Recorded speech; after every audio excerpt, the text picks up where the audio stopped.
BCB সভাপতি ও ক্রীড়া উপদেষ্টা এক কথা বললেও দেশের সাবেক ক্রিকেটার তামিম ইকবাল বলছেন ভিন্ন কথা। এমনকি বাংলাদেশের ভারতে না যাওয়ার সিদ্ধান্তকে নিয়েও তিনি প্রশ্ন তুলেছেন।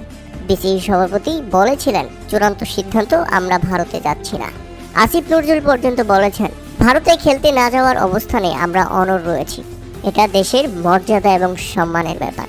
কিন্তু তামিম ইকবাল বলছেন, আমাদের 90 থেকে 99% ফাইন্যান্স কিন্তু আইসিসি থেকেই আসে, তাই সবকিছু বিবেচনা করে সিদ্ধান্ত নেওয়া উচিত ছিল।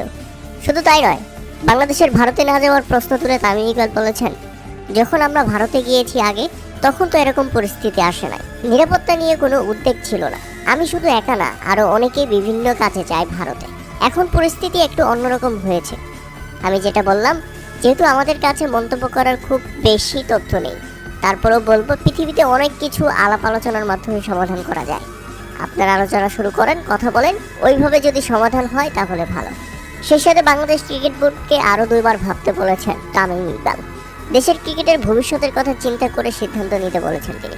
আবার তামিম ইকবালকে প্রশ্ন করা হয়েছিল, আপনি যদি বোর্ডে থাকতেন তাহলে আপনি কি সিদ্ধান্ত নিতেন? তখন তামিম ইকবাল বলেন, আমি ক্রিকেটের ভবিষ্যতের চিন্তা করে সিদ্ধান্ত নিতাম। তাতে স্পষ্ট করেছেন তামিম ইকবাল ভারতে বাংলাদেশ দলকে নিয়ে বিশ্বকাপ খেলতে যেতেন।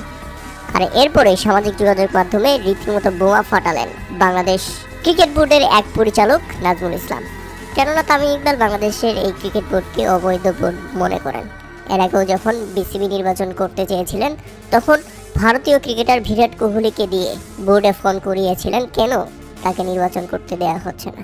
তামিম ইকবাল কেন বারবার ভারতপন্থী হয়ে যায়, সেই থেকেই এই আক্ষেপ।